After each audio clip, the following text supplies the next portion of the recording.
कलीसिया को देखने जा रहे हैं। प्रकाशित वाक्य हम सब निकाल लेंगे और कोई पढ़ने में मदद करेंगे। प्रकाशित वाक्य 2 और उसका 18 से लेकर के 29 तक। थुआतीरा की कलीसिया के दूत को यह लिख, परमेश्वर का पुत्र जिसकी आंखें आग की ज्वाला के समान और जिसके पांव उत्तम पीतल के समान है, वह यह कहता है कि मैं तेरे कामों, तेरे प्रेम और विश्वास और सेवा और धीरज को जानता हूँ, और यह भी कि तेरे पिछले काम पहलों से बढ़कर है। पर मुझे तेरे विरुद्ध यह कहना है कि तू उस स्त्री इजेबेल को रहने देता है जो अपने आप को प्रस्तुत करती है और मेरे दासों को व्यभिचार करने और मूर्तियों के आगे चढ़ाई गई वस्तुएं खाना सिखलाकर भरमाती है। मैंने उसको मन फिराने के लिए अवसर दिया, पर वह अपने व्यभिचार से मन फिराना नहीं चाहती।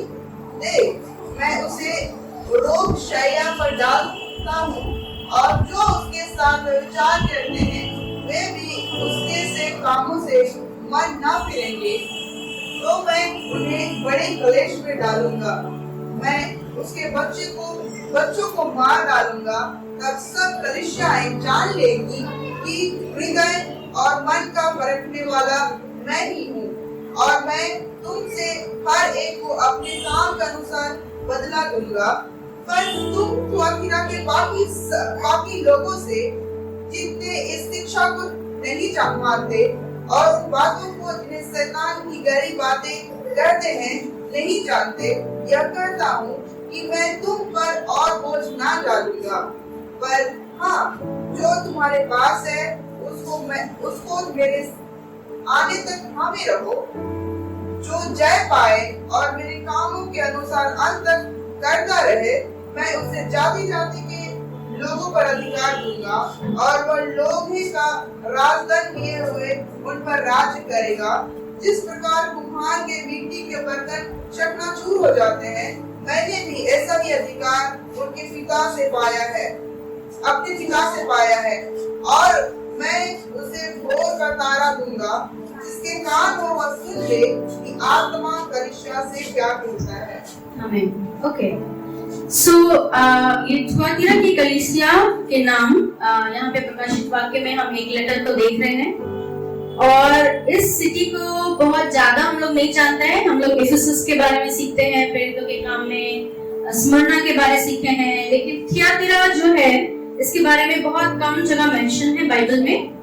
और अगर क्षेत्रफल यानी एरिया की दृष्टि से अगर देखेंगे तो ये सबसे छोटा शहर है, ये 7 शहर है, ठीक है। और ये एक छोटा चर्च है जिसको यीशु मसीह अपना सबसे लंबा लेटर इसके लिए लिखते हैं। अगर हम पिछला भागों को देखेंगे तो पाएंगे कि 4 वचन है, किसी में 5 वचन है, लेकिन इसमें काफी लंबा एक लेटर यीशु मसीह यहाँ पे देखते हैं। ये जो सिटी है, शायद हम लोग जानते हैं सिकंदर के बारे में पढ़े हैं हम लोग स्कूल्स में, अलेक्जेंडर द ग्रेट। उसने इस शहर को खोजा था लगभग यीशु मसीह के 300 साल पहले। और ये जो शहर है, ये यहाँ पे सबसे जो फेमस काम था वो था ऊन का इंडस्ट्री, और स्पेशली वहां पे कपड़ों को रंगा जाता था, ठीक है। उस समय में एक शेल फिश होता है, देखें आप लोग, शेल फिश, यस। तो वो छोटा सा जो क्रिएचर है उसको लोग पकड़ के लाते थे, उसका जब गला काटते थे तो सिर्फ उस मछली से एक ही बूंद वो रंग निकलता था, और वो रंग बहुत महंगा था, और सिर्फ थुआतीरा में ही वो मिलता था। और जब हम लोग प्रेरितों के काम 16 और उसका 14 पढ़ते हैं तो वहां पे हम एक औरत के बारे में सीखते हैं, लीडिया। बहुत सारे लोग आप लोग सुने होंगे लीडिया, और जो बैंजनी वस्त्रों को बेचती थी। बैंजनी वस्त्र उस समय में रिच लोगों को दिखाया जाता है, जो लोग बहुत धनवान होते थे या राजाओं के घराने से होते थे, वो लोग ऐसा कपड़ा को पहनते थे। सो ये जो शहर है यहाँ पे ये बहुत फेमस था, ठीक है। अभी हम लोगों के पास बहुत तरह तरह के कलर के कपड़े हैं, लेकिन उस जमाने में इतना डेवलप नहीं हुआ था। तो ये शहर रंगों के लिए प्रसिद्ध था, जो कपड़ों को रंगते थे। एक और चीज वहां पे बहुत फेमस था, और वो था वहां पे जो भविष्य बताते हैं वो लोग, ठीक है। इन दिनों में जब हम लोग फेसबुक खोलते हैं या इंस्टाग्राम या यूट्यूब खोलते हैं तो वहां पे आता है फॉर्च्यून टेलर। बहुत सारे एक्ट्रेस लोग बताते हैं कि ये इसने मुझे ये बताया, मेरे जीवन में ऐसा था और ऐसा हुआ। तो थुआतीरा की जो शहर थी वो इस चीज के लिए बहुत फेमस थी। वहां पे लोग आते थे अपना भविष्य दिखाने के लिए। आप लोग गए हैं कभी अपना भविष्य दिखाने? नहीं गए, है ना। लामकुम बाजार और कौन कौन सा बाजार में तोता लेके बैठता है पंडित लोग। तो अभी उतना फेमस नहीं है, लेकिन उस जमाने में बहुत फेमस था, ठीक है। तो वहां पे लोग जाते थे। हमें पूरा नहीं पता कि इस चर्च की स्थापना किसने की है, क्योंकि बाइबल में ऐसा बहुत सारा जानकारी नहीं है हमारे पास। लेकिन ऐसा हम सोच सकते हैं क्योंकि लीडिया वही की थी, तो शायद जब वो परमेश्वर के वचन को सुनी होगी तो वो बाकी लोगों को परमेश्वर के बारे में बताई होगी, ठीक है। और इस कलीसिया के बारे में एक विशेष बात ये हम लोग सीख सकते हैं कि शायद ये जो कलीसिया थी एक स्त्री के द्वारा स्थापना की गई थी। हमें डेफिनेटली नहीं पता, बट मोस्ट प्रोबेबली एक स्त्री के द्वारा ये स्थापित की गई थी।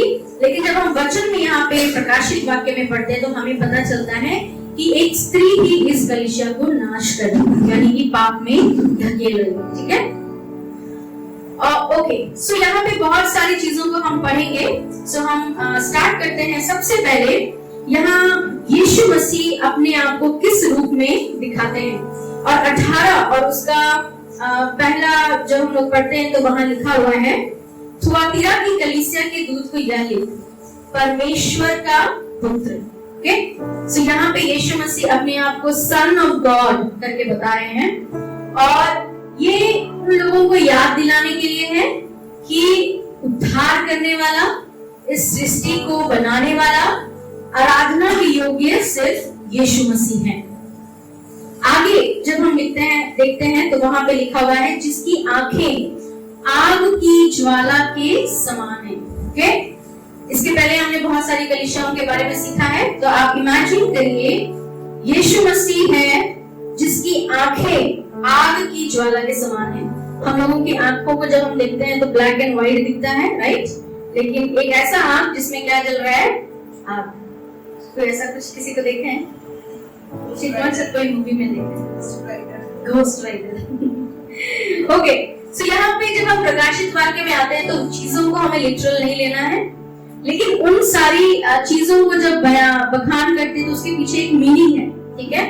जब हम आग के बारे में बात करते हैं तो आग क्या करता है? चीजों को शुद्ध करता है। सोना को जब शुद्ध करना होता है तो उसको क्या किया जाता है? आग में गलाया जाता है, और बहुत सारी चीजों को। और यहाँ पे अगर कह रहा है कि आंखें आग की ज्वाला के समान है, मतलब ये है, ये वो आंखें हैं जो सारे लोगों को देख रही हैं, और ये आंखें तुम्हारे हृदय को देख रही है, तुम्हारे मन को देख रही है, ठीक है। और ये वो आंख है जो चीजों को शुद्ध करने वाली आंखें हैं। सो यीशु मसीह का कैरेक्टर यहाँ पे हम देख पा रहे हैं। सबसे पहला वो सेवियर है, वो उद्धार करता है, और दूसरा जो सारी चीजों को देखता है, चाहे वो हमारे मन के अंदर ही क्यों ना हो। तीसरा वहां पे क्या लिखा हुआ है? प्रकाशित पढ़ लो 18 नहीं, थर्ड पॉइंट, जिसके पांव उत्तम पीतल के समान है, ठीक है। पीतल यानी कि ब्रास, और बाइबल में इसका मतलब होता है जजमेंट, यानी कि न्याय। सो यीशु मसीह सिर्फ हमारा उद्धार करता नहीं है, वो सिर्फ वो नहीं है जो हमें देखता है, बट वो एक न्यायी परमेश्वर है जो गलत को गलत और सही को सही बताता है। और ये हर कलीसिया में यीशु मसीह सबसे पहले अपने बारे में बताते हैं, और ये जो विशेषताएं हम देखते हैं वो रिलेट करेंगी आगे जाके। क्यों यहाँ पे प्रभु अपने आप को एक उद्धारकर्ता के रूप में, एक ऐसी आंख जो सारी चीजों को देख रही है और एक ऐसे पांव जो पीतल के हैं उसके रूप में दिखाता है। सो ये जो थुआतिरा की जो कलीसिया है, अगर इसको एक हम शब्द में डिफाइन करें तो इसका निकलेगा एक कॉम्प्रोमाइज्ड चर्च, यानी कि समझौते का चर्च। ये एक ऐसी कलीसिया है जो प्रेम में बहुत अच्छी है, विश्वास में बहुत अच्छी है, सेवा में बहुत अच्छी है, धीरज में बहुत अच्छी है, लेकिन इसने संसार के साथ समझौता कर लिया है। ओके, दूसरा और उसका 19 को हम लोग पढ़ेंगे। यहाँ पे ऐसा लिखा है, मैं तेरे कामों, तेरे प्रेम और विश्वास और सेवा और धीरज को जानता हूँ, और यह भी कि तेरे पिछले काम पहलों से बढ़कर है। ठीक है, सो यहाँ से हमें पता चल रहा है कि ये जो कलीसिया है वो बहुत अच्छे अच्छे गुण है उसमें। वो प्रेम करते हैं, वो विश्वास में अच्छे हैं, वो सेवा में अच्छे हैं, वो धीरज में अच्छे हैं। और यीशु मसीह एक बहुत अच्छा गवाही देता है कि जितना पहले नहीं था उतना अब ये लोग कर रहे हैं। हम इस कलीसिया से क्या सीख सकते हैं? सबसे पहली चीज, ये एक एक्टिव चर्च थी जो कामों में आगे थी। वहां पे अपने लोगों के बीच में वो काम कर रहे थे और साथ ही साथ दूसरे लोगों के बीच में भी। यहाँ पे यीशु मसीह कहते हैं कि मैं तेरे कामों को जानता हूँ। अगर हम काम करते हैं उसका मतलब है कि हम बिजी हैं। आप में से सब लोग काम करते हैं? यस।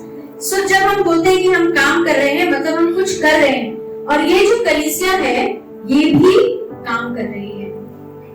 उसके बाद यहाँ पे लिखता है सेवा। ओके, वो सिर्फ काम, एक्टिव चर्च ही नहीं है, सिर्फ काम ही नहीं करती है, बट वो सेवा भी करती है। और सेवा कहने का मतलब कहीं ना कहीं वो प्रभु के वचन को दूसरे लोगों तक पहुंचा रही है। ये गवाही परमेश्वर यहाँ पे देते हैं। यहाँ पे हम देखते हैं यीशु मसीह उनके प्रेम के बारे में बात कर रहे हैं, और एक अच्छी कलीसिया के अंदर में प्रेम दिखना चाहिए, जैसा पौलुस यहाँ कहता है। वो निकालेंगे 2 कुरिन्थियों 5 और उसका 14।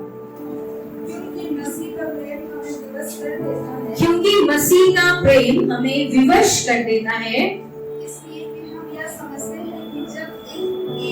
इसलिए कि हम यह समझते हैं कि सबके लिए मरा, कि जब एक सबके लिए मरा तो सब मर गए। बस। ओके, सो यहाँ पे प्रभु यीशु मसीह के प्रेम के बारे में दिखा रहा है कि यीशु मसीह ने प्रेम के लिए हमारे लिए क्या कर दी? जान को दे दी।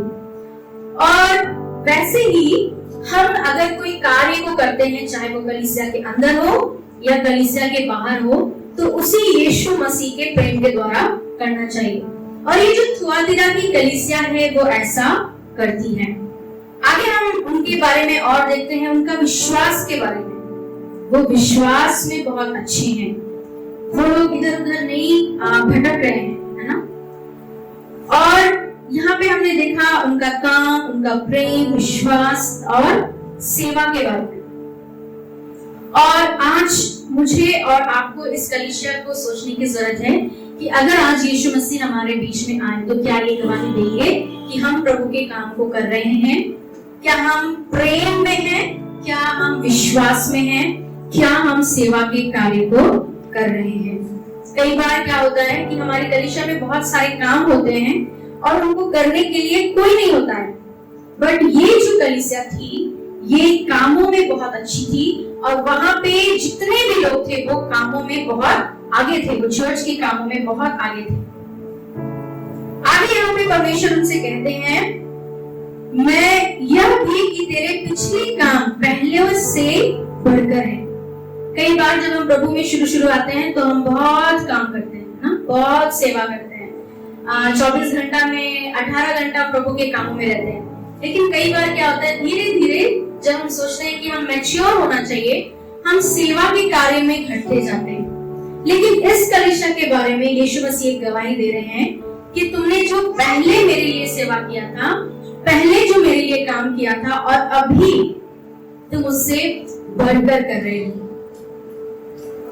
ये जो थियातिरा की कलीसिया है ये बिल्कुल से खराब भी नहीं है। हर कलीसिया में आप देख रहे हैं कि कुछ अच्छा पाया जाएगा और कुछ बुरा पाया जाएगा। और इस कलीसिया से आज हमारी कलीसिया क्या सीख सकती है कि हम परमेश्वर के कामों में आगे बढ़े, हम प्रेम में आगे बढ़े, हमारा विश्वास एक स्ट्रॉन्ग विश्वास हो, हम सेवा में आगे बढ़े, धीरज में आगे बढ़े और हमारा काम पहले से और अधिक होने पाए। हम जो भी करें हम परमेश्वर के लिए करें। एक प्रीचर ने ऐसा कहा, मैं इंग्लिश में पढ़ रही हूँ और उसके बाद मैं इसको हिंदी में बताऊंगी। We go for blessing on Monday night, jog for Jesus on Tuesday night, eat in the kitchenette and endure a sermonette on Wednesday night. We have home runs for heaven on Thursday night, golf for glory on Friday and spread the table to stay able on Saturday. यहाँ पे क्योंकि English में है इसलिए Monday से ले किया गया है, बट एक सीधा शब्द में अगर ऐसा कहना है तो एक कलीसिया को कैसा होना चाहिए, सिर्फ संडे के दिन बिजी नहीं होना चाहिए, हर दिन कुछ ना कुछ परमेश्वर के लिए क्या कर रहे हैं वो लोग करने वाले होने चाहिए। मंडे को हम आशीष की प्रार्थना में लगे, मंगलवार को हम दौड़े यीशु मसीह के लिए, वेडनेसडे को हम शायद एक संगति रखे सबके साथ जहाँ पे हम मिलकर के खाएं और परमेश्वर के वचन को सुने। थर्सडे को हमारा घर एक स्वर्ग का घर होने पाए जहाँ पे लोग आए और आराधना करें। फ्राइडे को अगर हम खेलने जा रहे हैं शुक्रवार को तो भी हम परमेश्वर के लिए खेलें और सैटरडे को भी हम परमेश्वर के साथ संगति बिताएं। कई बार जब हम विश्वास में होते हैं तो सिर्फ हम एक दिन समय निकालते हैं या सप्ताह में 2 दिन निकालते हैं, लेकिन यहाँ पे जो ये कलीसिया है वो हर दिन परमेश्वर के लिए कुछ ना कुछ जरूर कर रही है। हमारा लिविंग होप फेलोशिप भी इसी चर्च के अनुसार कोशिश कर रहा है कि हम हर दिन कुछ ना कुछ करें। मंडे को हमारा प्रीचिंग सेशंस चलता है, अगर आप अच्छा प्रीच करना चाहते हैं तो आप शामिल हो सकते हैं। ट्यूसडे को हमने प्रार्थना शुरू किया है हमारी कलीसिया के लिए, अगर आप आना चाहते हैं तो आप प्रेयर कर सकते हैं। वेडनेसडे को हम क्या करते हैं नहीं पता, अनगड़ा जाते हैं। थर्सडे को क्या है, पहले स्मॉल ग्रुप होता था बट अभी हम थर्सडे को हमने विजिटिंग के लिए रखा है, फैमिली प्रेयर के लिए रखा है। फ्राइडे स्मॉल ग्रुप और सैटरडे चर्च फास्टिंग प्रेयर रहता है, हमारा प्रैक्टिस रहता है ना, और संडे हम यस ऑनलाइन मीटिंग रहता है। सो हम हर दिन कुछ ना कुछ परमेश्वर के लिए कर रहे हैं और ऐसा हम सबको करना है, ठीक है। और ये इसलिए नहीं क्योंकि सिर्फ करना है, पर हम जो भी कर रहे हैं वो हमारे बढ़ोतरी के लिए, लोगों को सुसमाचार सुनाने के लिए और हमारे परमेश्वर की महिमा के लिए। अगर हम मंडे से लेके संडे तक कुछ कर रहे हैं तो सिर्फ इसलिए नहीं कि हमको करना है, बट ये सब के पीछे एक पर्पस होना चाहिए और ये 3 पर्पस होने चाहिए। पहला कि हम आपस में सहभागिता रखें और प्रभु में बढ़े, दूसरा हम लोगों को सुसमाचार या वचन बता सके, और तीसरा हम परमेश्वर की महिमा कर सके। मैं आपको याद दिलाना चाहती हूँ कि परमेश्वर ने हमें एक लेजी क्रिश्चियंस होने के लिए नहीं बुलाया है ना, जो कलीसिया में आके सोते हैं क्योंकि घर में सोने के लिए नहीं मिलता है, या फिर जो घर में इतना सोते हैं कि जिनको प्रार्थना करने का समय नहीं होता है।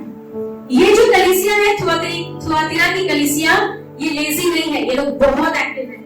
और आज मुझे और आपको और हर कलीसिया को एक एक्टिव बिलीवर बनने की जरूरत है।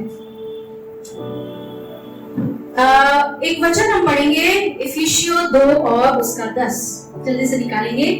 इफिसियों 2 और उसका 10, और कोई एक जन निकालेंगे याकूब 2 और उसका 18।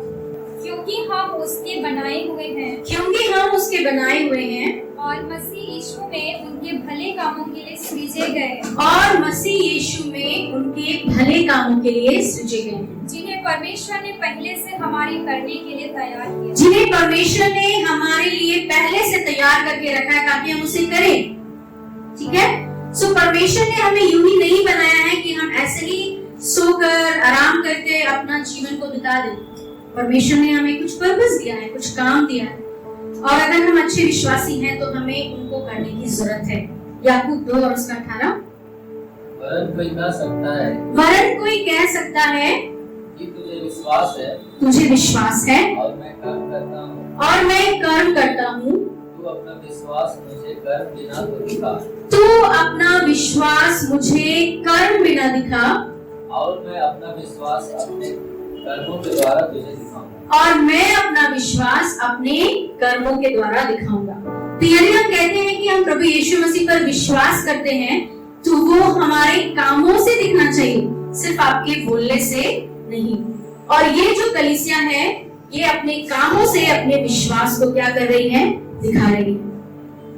ओके, सो फिर से हम प्रकाशित वाक्य में आ जाते हैं और यहाँ पे उसका 2 और उसका 18 और 19 जब हम पढ़ते हैं तो यहाँ पे प्रभु यीशु मसीह इस कलीसिया के बारे में बहुत अच्छी बातों को कर रहे हैं, उनकी प्रशंसा कर रहे हैं।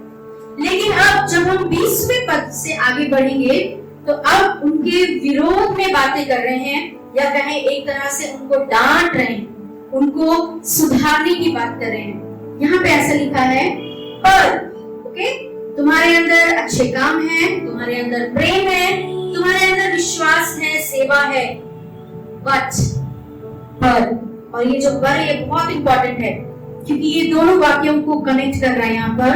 यहाँ पे यीशु कहते हैं मुझे तेरे विरुद्ध यह कहना है। क्या कहना है? कि तू उस स्त्री, यहाँ पे एक स्त्री का नाम हम देख रहे हैं, जैसा मैंने कहा ये कलीसिया शायद लीदिया के द्वारा बनाया गया था, बट एक स्त्री है यहाँ जिसको यहाँ पे इजाबेल के नाम से बोला जा रहा है। और ये जो स्त्री है उसके बारे में क्या कहता है वचन?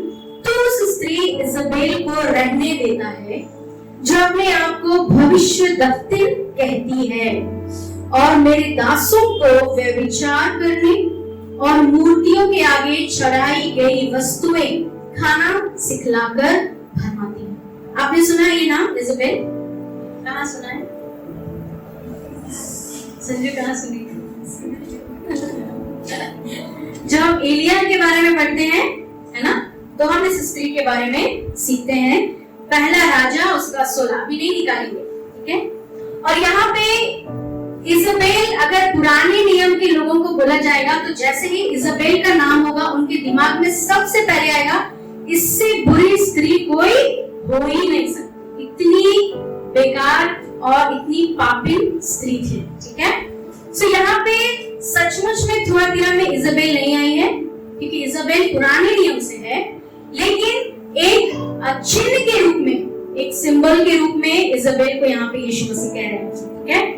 और ये जो स्त्री थी ये आहाब राजा की वाइफ थी, यानी कि एक रानी थी। और जब हम पुराने नियम में किसी भी स्त्री के बारे में पढ़ेंगे इससे ज्यादा खतरनाक स्त्री कोई नहीं थी, ओके। ये एक अन्य जाति राजा की बेटी थी और जिससे राजा आहाब जो इजराइल का राजा था वो विवाह कर लिया था। और ये बाल देवता की आराधक थी, वर्शिपर थी। और बाल देवताओं के 850 जो पंडित बोले या पुजारी बोले उनको उसने रखा था। और ये जो बाल देवता है इसके बारे में आप पहले भी सुन चुके हैं, ये एक फर्टिलिटी गॉड था जो बच्चों को, यानी कि किसी भी चीज में अच्छा चीजों को देने, चाहे वो फसल हो या बच्चे देने के बारे में हो। और इनका जो टेंपल होता था वहां वर्शिप का जो तरीका था वो और कुछ नहीं, सिर्फ अडल्ट्री था, यानी कि व्यभिचार करना। और जब आप लय व्यवस्था की किताब पढ़ेंगे तो बहुत सारी चीजों को, अजीब अजीब चीजों को आप वहां पे पढ़ेंगे। और जब मैं उस वचन को पढ़ती थी उस किताब को तो मुझे लगता था कि इतना गंदा चीज क्या होता है। और जब मैंने जाना कि ये जो गंदी बातें थी ये सारी की सारी बाल देवता की आराधना में उस समय में लोग यूज करते थे। आप घर जाके जरूर पढ़िएगा, ठीक है। सो ये जो इजाबेल है ये बाल देवता की आराधक है। तो आप सोच सकते हैं कि उसका जीवन एक पापी जीवन था और गंदे काम, किसी को मार देना या व्यभिचार करना या किसी को गलत रीति से फंसा देना, ये सारा काम इस स्त्री का था, इजबेल का। और हमें पता है एलिया जब वो बहुत बूढ़ा हो गया था, उस समय तक भी ये जो रानी थी वो एलिया के पीछे थी। और एलिया एक बार डर से उसके सामने से भाग गया था और बहुत दिन तक गुफा में छिपा था। सो परमेश्वर का इतना बड़ा दास जो स्वर्ग से आग गिराया, वो भी इस रानी से क्या करता था? डरता था, क्योंकि वो इतनी ही बुरी थी, वो इतनी खतरनाक थी। ठीक है, और हम जब उसके बारे में और पढ़ते हैं तो हमें पता चलता है कि उसने परमेश्वर के बहुत सारे भविष्यवक्ताओं को मार दिया था और उसमें से कुछ लोग बचे थे। और इस स्त्री के बारे में इस यहाँ पे हम पाते हैं, और यहाँ पे उसके बारे में लिखा हुआ है कि जो अपने आप को भविष्यद्वक्तिन कहती है। शायद थुआतीरा में एक ऐसी लेडी थी जो इस कलीसिया की लीडर थी। हमें नहीं पता क्या पोजीशन था, लेकिन एक लीडर थी, और इस वचन के अनुसार वो अपने आप को एक प्रॉफिट कहती थी, परमेश्वर के वचन को सुनाने वाली थी। और एक ऐसी स्त्री वो क्या कर रही है? वो उस कलीसिया के लोगों को गलत रास्ते पे ले जा रही है, गलत शिक्षाओं को दे रही है। जब मैं इस वचन को पढ़ रही थी तो मैं अपने आप को देख रही थी कि प्रभु कहीं मैं वो स्त्री तो नहीं जो अपने लोगों को गलत शिक्षा पर ले जाती है। हम जितने लेडीज यहाँ पे बैठे हैं, हम बहुत सावधान रहे कि हम ऐसी स्त्री ना बने जो अपनी कलीसिया के लोगों को कोई गलत रास्ते पे ले जाए। और इसके बारे में यहाँ पे लिखा हुआ है कि वो लोगों को क्या कर रही है? भरमा रही है।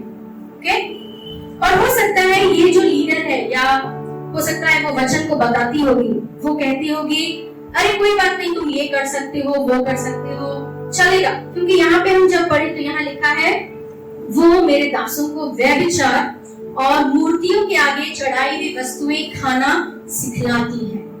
ठीक है, सो उस समय में क्या होता था कि ये जो मैंने बताया कि थियातिरा जो है वहां पे बहुत सारा बिजनेस होता था, और ये जो बिजनेस मीटिंग होती थी कई बार टेम्पल्स में होते थे, क्योंकि वो बहुत आसान से जाने वाला जगह है, ये लोग जानते हैं। और टेम्पल में क्या होता था? लोग बलि चढ़ाते थे और पशुओं की बलि चढ़ाते थे, और कुछ बलि को हमें पता है कि टेम्पल में कुछ ही मांस को चढ़ा के बाकी सारा क्या किया जाता था? लोगों में बेच दिया जाता था या बांट दिया जाता था।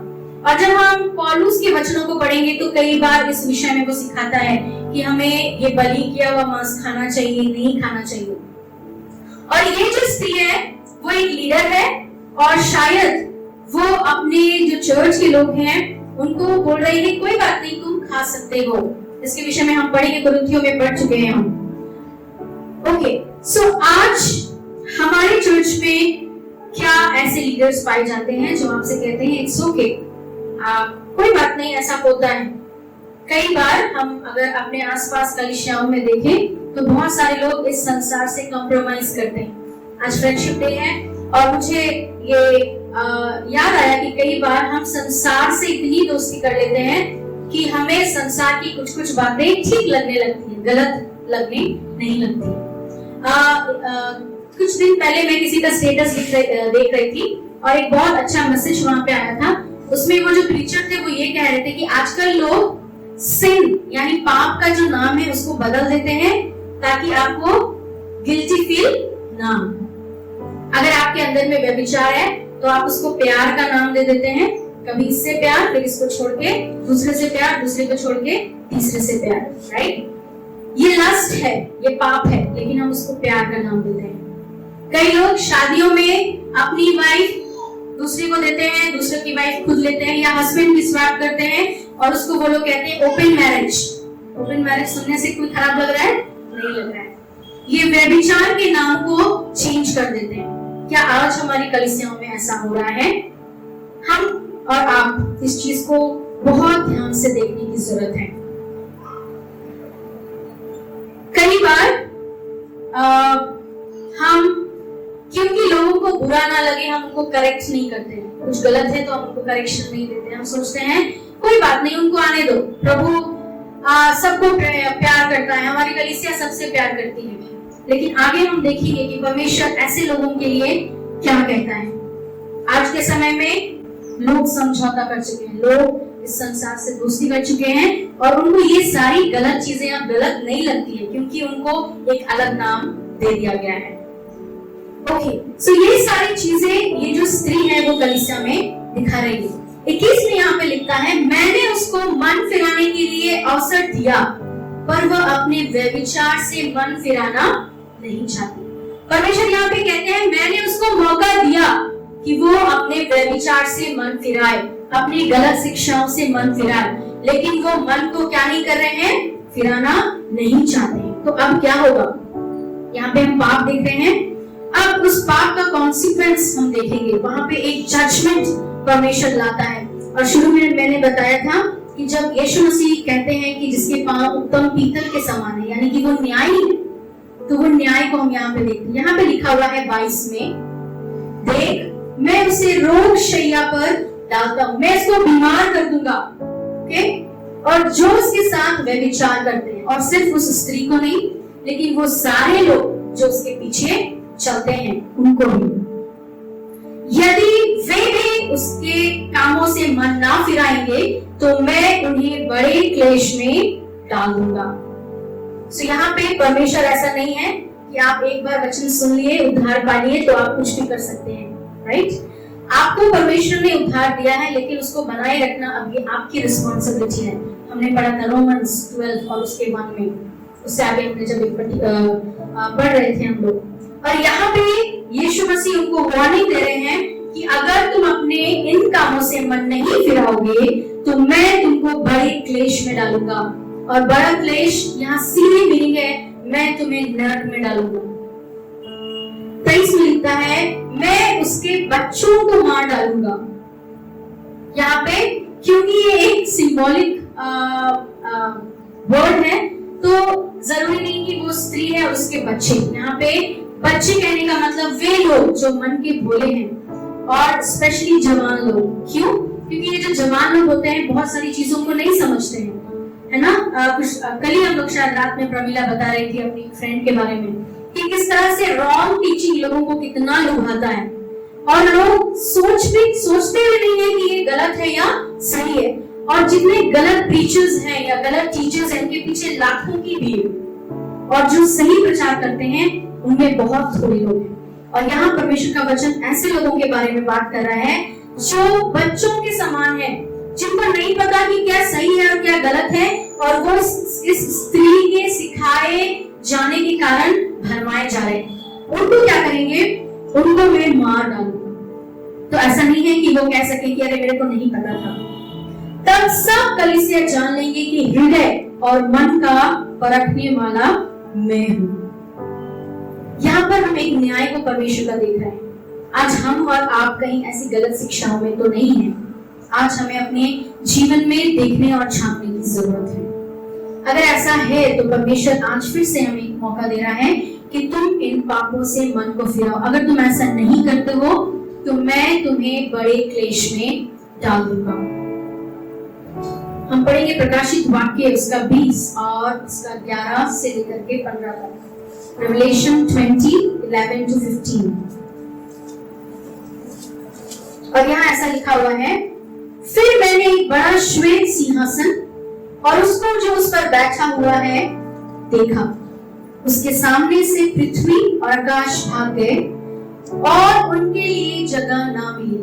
फिर मैंने छोटे बड़े सब मरे हुओं को सिंहासन के सामने खड़े हुए देखा, और पुस्तकें खोली गई, और फिर एक और पुस्तक खोली गई, अर्थात जीवन की पुस्तक। और जैसा उन पुस्तकों में लिखा हुआ था वैसे ही उनके कामों के अनुसार मरे हुओं का न्याय किया गया। समुद्र ने उन मरे हुओं को जो उसमें थे दे दिया, और मृत्यु और अधोलोक ने उन मरे हुओं को जो उनमें थे दे दिया, और उनमें से हर एक के कामों के अनुसार उनका न्याय किया गया। मृत्यु और अधोलोक आग की झील में डाले गए, या आग की झील दूसरी मृत्यु है, और जिस किसी का नाम जीवन की पुस्तक में लिखा हुआ ना मिला वह आग की झील में डाला गया। सो हमें याद रखना है कि हमें परमेश्वर ने उद्धार दिया है जरूर, बट हमारा न्याय हमारे कामों के अनुसार होगा। अगर आप प्रभु के वचन के अनुसार नहीं चल रहे हैं, अगर आप यीशु मसीह को नहीं पहने हैं, तो शायद आप भी उस आग की झील में, जिसको दूसरी मृत्यु कहा गया है, डाले जाएंगे। आगे हम आते हैं प्रकाशित वाक्य 2 अध्याय में, और यहाँ पे लिखा हुआ है तो उस स्त्री इजबेल को रहने देता है। यहाँ पे हम देख रहे हैं कि ये जो चर्च है, ये शायद जानती है कि ये जो स्त्री है वो गलत है और ये गलत शिक्षाओं को दे रही है। ये जो लीडर है ये हमें गलत बातों को सिखा रही है, और फिर भी ये उस स्त्री को उस पोजीशन पे रहने देते हैं, और परमेश्वर को ये पसंद नहीं है। शायद आज हम भी ऐसा ही करते हैं। कई बार हमें डर लगता है कि अगर हम किसी को करेक्ट करेंगे तो उनको क्या लगेगा, बुरा लग जाएगा, या शायद हम ना बोले। लेकिन परमेश्वर का वचन हमें ये सिखा रहा है कि अगर आपको पता है कि कोई इंसान गलत है तो आप उनको करेक्ट करें, और अगर आप नहीं कर रहे हैं तो आप एक पाप को कर रहे हैं। कई बार लोगों को सुधारने के लिए उनको हर्ट करना जरूरी है, और कई बार हम लोगों को हर्ट करने से क्या होते हैं, डरते हैं। क्यों? क्योंकि शायद फिर वो लोग हमसे क्या करने लगेंगे, नफरत करने लगेंगे। लेकिन परमेश्वर का वचन हमें ऐसा नहीं सिखाता। यीशु मसीह ने करेक्शन किया था, हाँ, सदुकियों और फरीसियों को कई बार उन्होंने डांटा, कई बार ऐसे शब्दों को बोला जो उनको बहुत बुरा लगा, लेकिन परमेश्वर ने किया। तो यीशु मसीह ने जैसा किया है हमें भी वैसा करना है। हमारा स्टैंडर्ड कैसा है? मैं जब हम लोग बैंगलोर में थे, एक कलीसिया थी वहां जहाँ हम लोग जाते थे, और उस कलीसिया के बारे में मैं बहुत प्राउड फील करती हूँ, क्योंकि मैंने उस कलीसिया को बाइबल के वचन के अनुसार देखा है। सिर्फ प्रीचिंग नहीं, जब वर्शिप टीम गाना गाती है उनका ड्रेसिंग कैसा है, उनके लीडर्स कैसे बिहेव करते हैं, उनका कैरेक्टर कैसा है, उनका बोली कैसा है, और ये सारा कुछ मायने रखती है। अगर आज आप छोटी चीजों में कॉम्प्रोमाइज करेंगे, धीरे धीरे करके वो क्या हो जाएगा, बड़ा होता जाएगा। इसीलिए जब आपको लग रहा है ये चीज गलत है, उसको वहीं पे क्या करिए, रोक दीजिए। कुछ कलीसियाएं बहुत घमंड करती हैं कि अरे नहीं, मेरे कलीसिया में तो कोई भी आ सकते हैं, कोई भी वर्शिप टीम में रह सकते हैं, कोई भी प्रचार कर सकते हैं। लेकिन परमेश्वर ऐसा नहीं चाहते हैं। आप याद करिए, पुराने नियम में जब परमेश्वर की उपस्थिति में जाते थे लोग, कितना सारा रिचुअल था, कितना सारा प्रक्रिया से उनको गुजरना होता था, और वो भी सिर्फ साल में एक बार एक महायाजक प्रभु की उपस्थिति में आता था। आज जब आप और मैं यहाँ बैठे हैं, ये भी परमेश्वर की उपस्थिति है, यहाँ भी प्रभु का प्रेजेंस है, और क्या हम परमेश्वर को वो जो आदर है वो दे रहे हैं या नहीं दे रहे हैं, ये बहुत मायने रखता है। और इवन तो ये जो थुआतीरा की कलीसिया थी, विश्वास में अच्छी थी, प्रेम में अच्छी थी, सेवा में अच्छा थी, लेकिन इन छोटी छोटी चीजों में वे समझौता को कर रही थी। क्या हम भी आज संसार से दोस्ती किए हुए हैं, या हमारा दोस्ती सिर्फ परमेश्वर से? अगर हम संसार के लिए दरवाजा खोल देंगे तो हो सकता है कल को आपकी कलीसिया ही क्या बन जाए, संसार बन जाए, है ना? When we open the door to let the world come in, do not be surprised if the Lord walks out.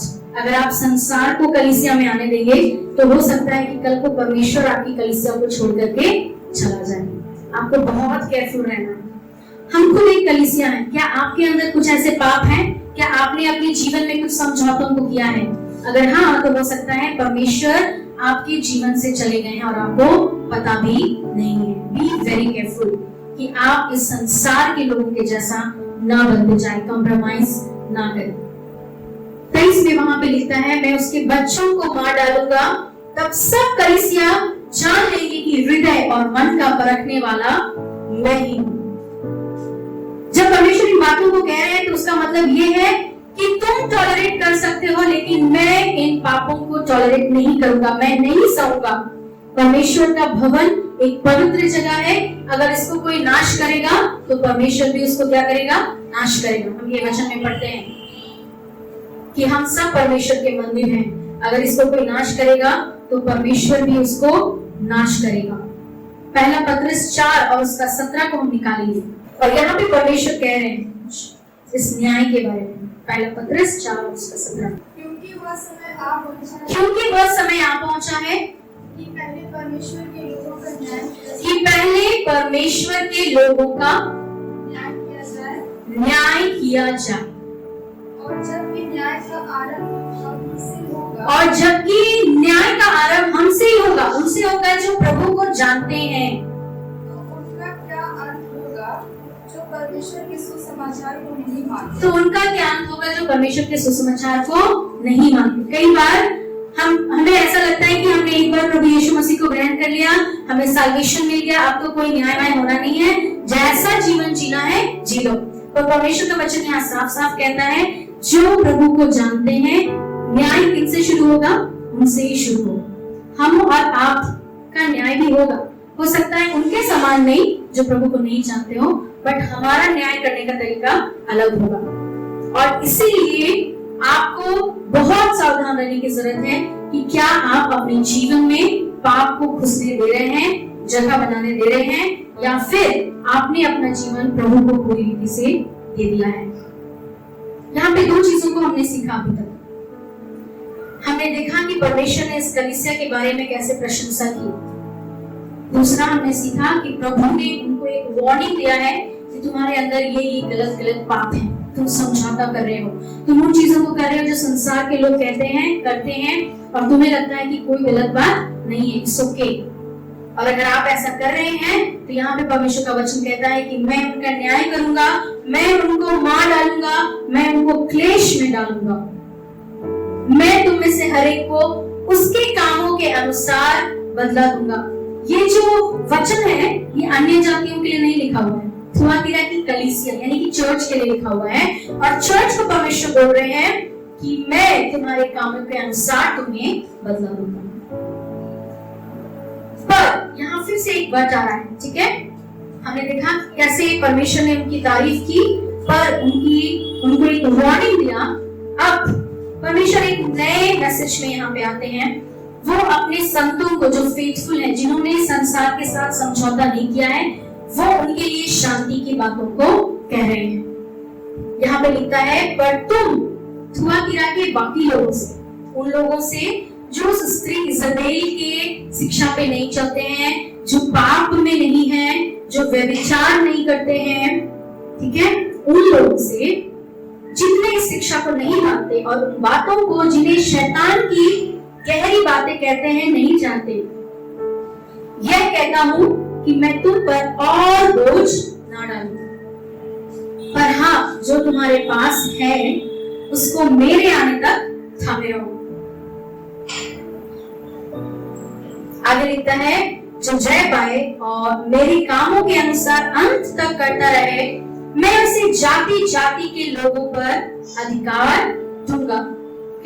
यहाँ पे परमेश्वर उनको याद दिला रहे हैं वैसे लोगों ने जिन्होंने अपने वस्त्रों को गंदा नहीं किया है, जिनका मन पवित्र है, जो बहुत ही पवित्रताई के साथ चल रहे हैं, उनके लिए परमेश्वर कहते हैं हो सकता है कि तुम्हें लोग ओल्ड फैशन कहते हो, तुम्हें कहते हो कि तुम मॉडर्न चर्च नहीं हो, तुमको नहीं पता अभी के समय में चर्च को कैसे रहना चाहिए, तुम्हें नहीं पता कि हमें कुछ चीजों को समझौता करना पड़ता है, नहीं तो चर्च से लोग कलीसिया से चले जाएंगे।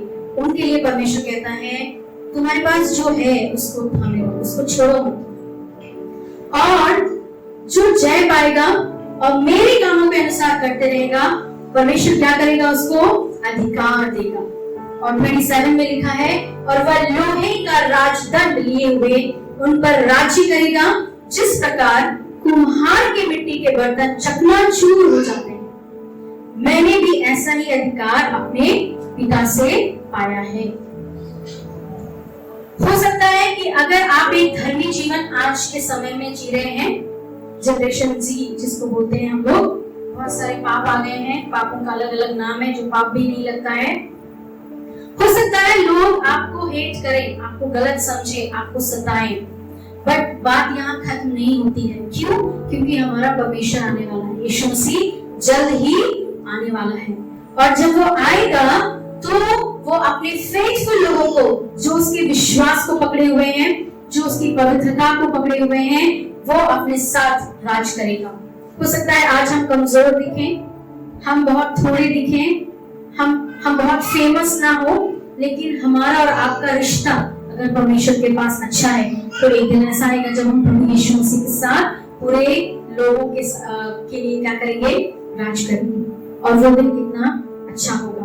और यहाँ पे लिखता है 28 में, मैं उसे भोर का तारा दूंगा। और कई लोग इस भोर के तारे को बहुत अलग अलग चीजें कहते हैं। कुछ लोग कहते हैं कि ये यीशु मसीह के बारे में है, कुछ लोग कहते हैं कि शैतान के बारे में है। बट मैंने ये टीचिंग जहां से लिया है और मुझे भी ऐसा लगता है ये एक अच्छी चीजों के बारे में बात कर रहा है। जो कोई विश्वास योग्य रहेगा, परमेश्वर खुद यीशु मसीह ही उनका गिफ्ट होंगे। आज हो सकता है हमारे सामने अंधेरा हो, होप ना हो, लेकिन यीशु मसीह आने वाले हैं, और ये यीशु मसीह जब आएंगे तो वे लोग जो फेथफुल हैं, जो प्रभु के वचन पे चल रहे हैं, परमेश्वर उनको एक बहुत ही अद्भुत गिफ्ट को देंगे। आज हम और आप जब इस कलीसिया को देखते हैं तो हम अपने आप को देखें कि क्या हमारी गवाही इस कलीसिया के जैसे है, क्या हम एक्टिव क्रिश्चियंस हैं, क्या हमारा विश्वास दृढ़ विश्वास है, क्या हम सेवा के कार्य में लगे हैं, क्या हम पेशेंस में हैं, क्या हमारा काम, हमारा सेवा पहले से और अधिक बढ़ रहा है या घट रहा है।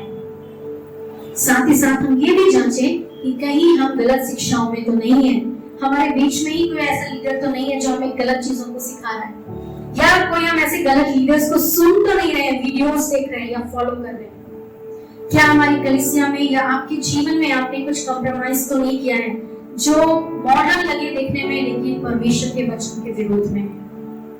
अगर ऐसा है तो आज हमें मन फिराने की जरूरत है, क्योंकि परमेश्वर का वचन कहता है कि न्याय हमसे ही शुरू होगा। पर उनके लिए जो परमेश्वर के प्रेम में बने हुए हैं, जो उसकी पवित्रता में बने हुए हैं, अपने आप को रखे हुए हैं, परमेश्वर उनके लिए एक गिफ्ट को भी रखा है।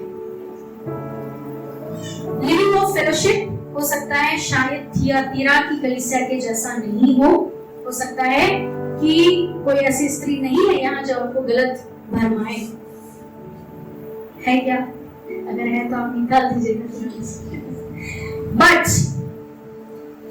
मुझे लगता है कि शैतान को एक छोटा मौका चाहिए और वो उसको यूज कर लेगा कि आपको परमेश्वर के सही वचन से क्या कर ले, दूर कर ले। और इसके लिए आपको सचेत रहने की जरूरत है, जैसा कि पहला पत्रस 5 और 8 में लिखा है। क्या लिखा है? पहला पत्रस 5 और उसका 8 में,